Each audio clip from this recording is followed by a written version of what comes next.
nós vemos que o apóstolo Paulo lhe fala aos Gálatas, no capítulo 3, versículo 1, dizendo: ó insensatos Gálatas, quem vos fascinou para não obedecerdes à verdade? A vós, perante os olhos de quem Jesus Cristo foi já representado como crucificado.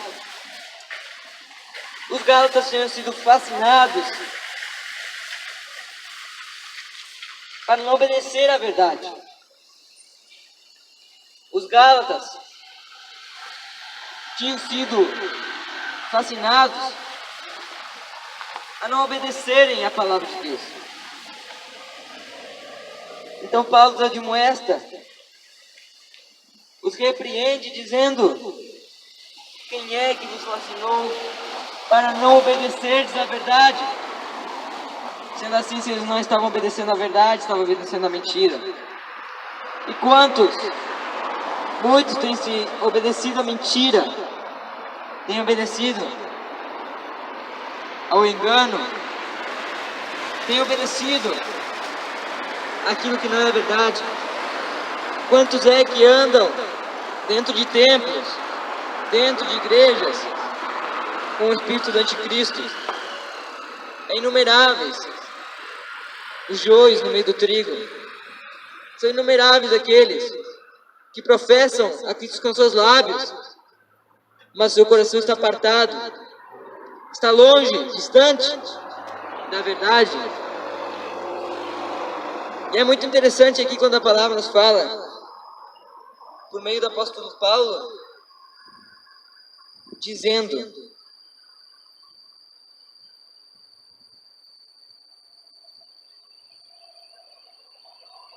glória a Deus, ninguém de maneira alguma vos engane, porque não será assim sem que antes venha a apostasia, e se manifeste o homem do pecado, o filho da perdição. A palavra nos fala de um homem o qual teve o privilégio de andar com Cristo lado a lado. Um homem o qual teve o privilégio de conhecer o Mestre face a face. A palavra nos fala de um homem o qual teve o privilégio de ser o discípulo de Cristo. Mas este homem se deixou corromper pela ganância, pela avareza, pelo dinheiro. Este homem se deixou corromper por aquilo que entrava dinheiro na igreja. A palavra nos fala que este homem era Judas Iscariotes, o qual ele era o tesoureiro da igreja, o qual carregava consigo a bolsa, na qual estava o dinheiro que era depositado para a igreja, o qual era para o mantimento da igreja, para os pobres, o qual era para sustentar a obra de Deus. A palavra nos fala então que este homem se corrompe, e na última ceia de Cristo com os seus apóstolos, seus discípulos, ele se levanta no meio da ceia, se retira e faz o pacto para a traição por 30 moedas de prata.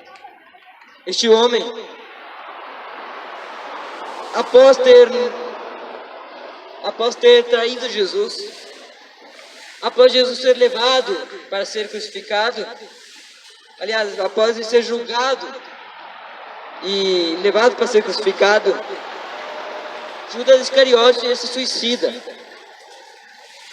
Não, aliás, a palavra nos fala que ele tenta lá negociar com os sacerdotes, tenta devolver o dinheiro, dizendo: traí sangue inocente. Veio remorso na mente deste homem, e ele tenta devolver as moedas, ele tenta desfazer, tenta remendar aquilo que ele fez, mas a palavra nos fala que já não tinha mais oportunidade. Então a palavra nos fala que ele joga as moedas aos pés do sacerdote e sai dali e vai ao campo se suicida.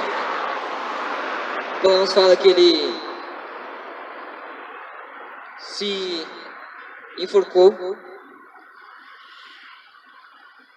e pelo seu peso ele caiu e se rompeu no meio de suas entranhas. Saíram. Uma morte muito trágica, né? A palavra então nos fala, nos relata, chama Judas do filho da perdição. É muito interessante nós vermos aqui que Judas ele é denominado como o próprio nome do anticristo, porque um dos nomes do anticristo é o filho da perdição. Um dos nomes do anticristo é o filho da perdição. Então a palavra, por meio da palavra nós podemos ver que o espírito do anticristo tinha se apoderado de Judas, ao ponto de fazê-lo levantar-se contra o seu próprio mestre, Senhor. A palavra nos fala que Judas, ele foi para o lugar que ele estava reservado, junto ao seu pai, o diabo. Porque todo aquele que é filho também tem o pai. Este tinha seu pai, qual era o diabo,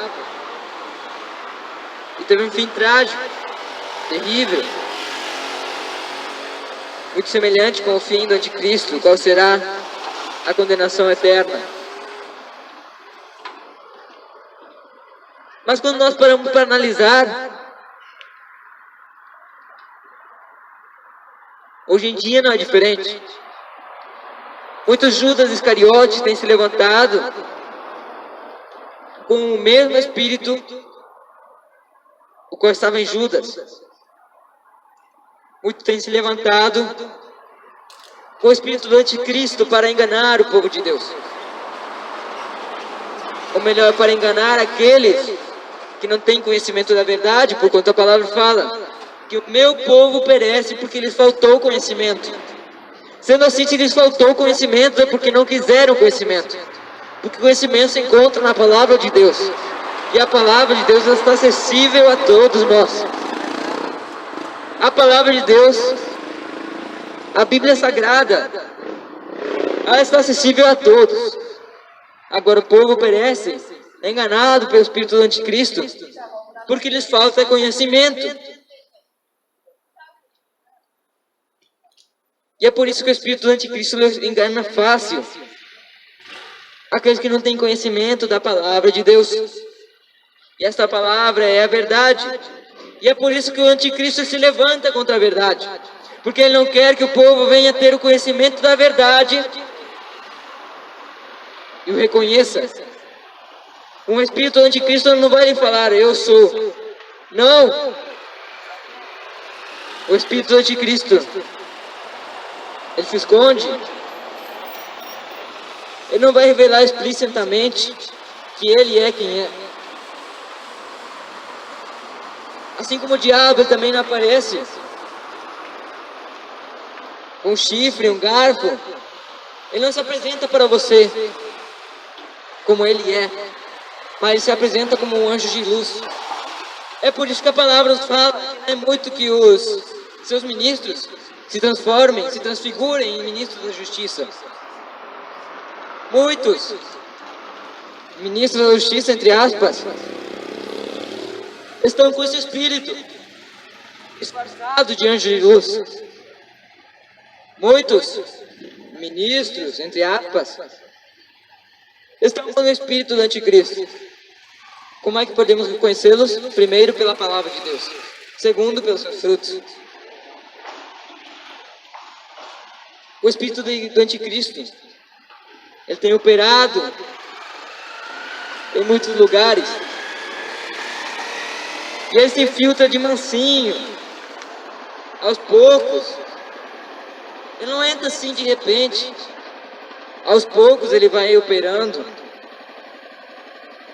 Quando você já vê, toda uma congregação corre o risco de ir para o inferno. Mas se não fosse a palavra de Deus, aí sim nós estaríamos perdidos. Mas como nós temos a palavra de Deus, ainda temos a espada nas nossas mãos para pelejar contra esse espírito. Esse espírito maldito do inferno, ele tem se levantado para distorcer a doutrina verdadeira, a sã doutrina, para trazer uma doutrina enferma,